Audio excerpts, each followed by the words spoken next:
what you can say, I did not tell his hunters where he is. Was you committed an act of omission? And I would do it again like this. I would never betray my father. Before we begin, please be advised that this content is strictly for educational and informational purposes. Our aim is to present this historical narrative with the utmost respect and accuracy, honoring the gravity of the events and the memory of all victims. Imagine for a moment that one of the most cruel and ruthless men of the 20th century was never captured. A doctor who did not heal, but rather played with human life as if it were an experiment. A man who, at Auschwitz, earned the most macabre nickname, the Angel of Death.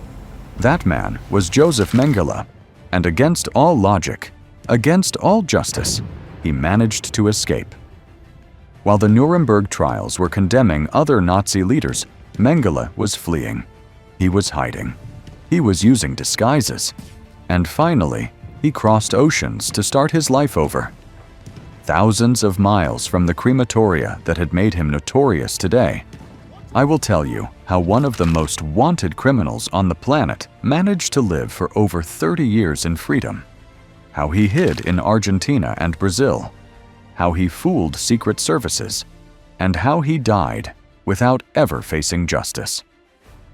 Prepare yourself, because what you are about to hear is one of the most disturbing stories of the post-war era. Chapter 1. The Flight from Europe, May 1945. The Third Reich was finished. Berlin had fallen, and Adolf Hitler had taken his own life in his bunker. For Josef Mengele, that meant only one thing: flee or die. The Allies were desperately searching for him. At Auschwitz, he had performed atrocious experiments on prisoners, twin children, pregnant women, healthy prisoners subjected to cruel surgeries. He was a symbol of Nazi horror. But in the midst of the chaos, Mengele was cunning. He hid with false documents and joined thousands of ex-Nazis escaping thanks to the so-called rat lines. Escape networks organized by former sympathizers, Catholic priests, and corrupt officials. The Red Cross unknowingly issued papers with fake identities. And with one of those papers, Mengele crossed into Italy from there. With the help of former SS comrades, he managed to secure passage on a ship bound for South America. While international justice prepared tribunals, the Angel of Death was embarking toward a new life. Chapter 2. Argentina, the hideout beneath the Rio de la Plata. In 1949, Mengele set foot on Argentine soil. Buenos Aires welcomed him with its bustling streets, smoke-filled cafes, and a German community that felt surprisingly familiar. But not everything was easy. He had trouble with his suitcase at customs, and the contact who was supposed to meet him never appeared. He was a fugitive, and he was alone. During the first months, he survived by working as a carpenter.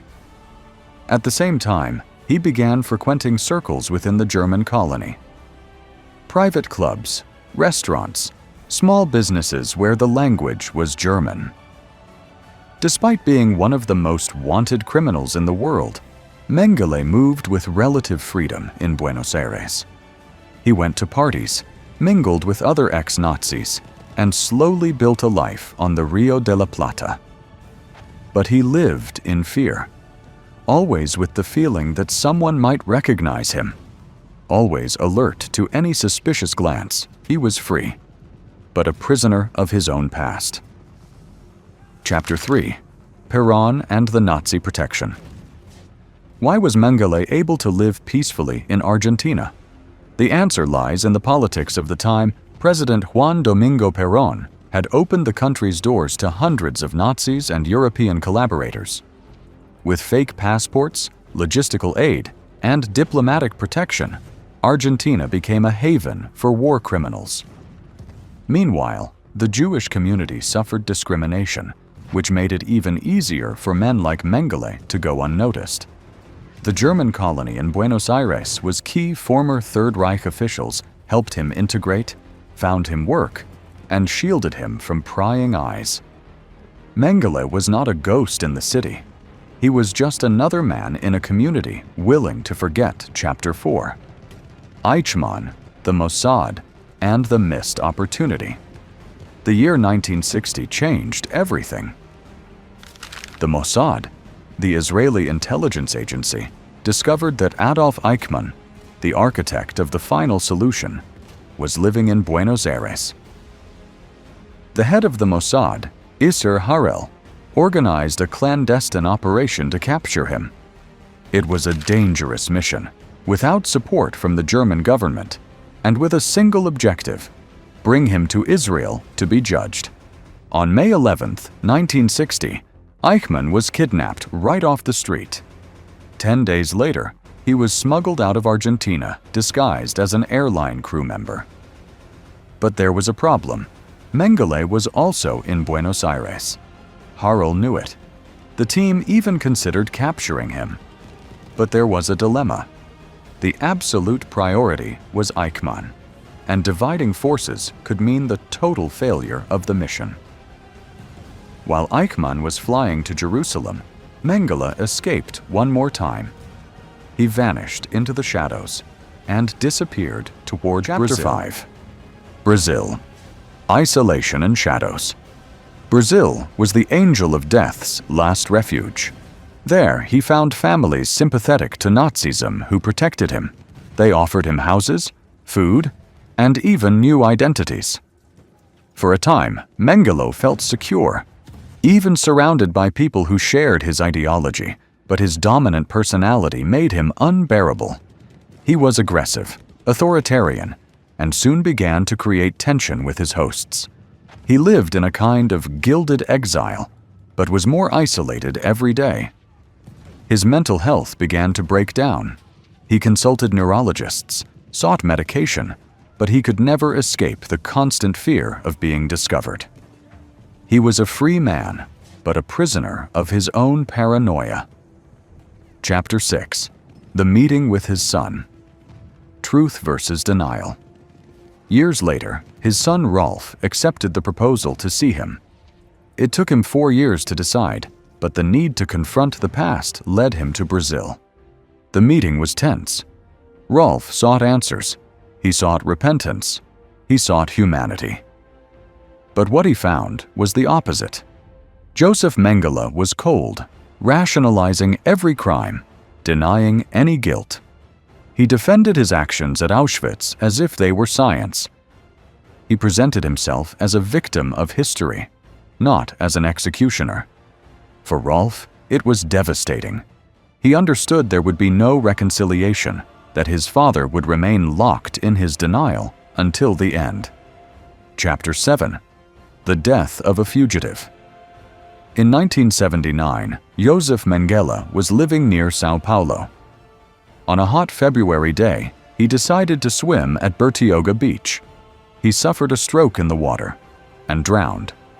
The most wanted criminal in the world, the doctor of Auschwitz, died accidentally. And in freedom, he was buried under a false name, Wolfgang Gerhard. And for years, no one knew for certain what had become of him. Until 1985, when his grave was exhumed, DNA analysis confirmed the inevitable. Josef Mengele had died in Brazil without ever having been judged for his crimes. Impactful closure. The story of Josef Mengele is an open wound in the memory of the 20th century. While other Nazi leaders faced trials and convictions, he slipped through bureaucracy, indifference, and complicity. For over 30 years, the Angel of Death lived in freedom, camouflaged between Buenos Aires and São Paulo, surrounded by allies, but always tormented by fear. His life on the run proves something unsettling, that even the most obvious monsters can escape if the world allows it. Josef Mengele died by drowning, but the voices of his victims still scream out from history. Because even though he never paid for his crimes, His name will forever be marked as one of the darkest faces of evil.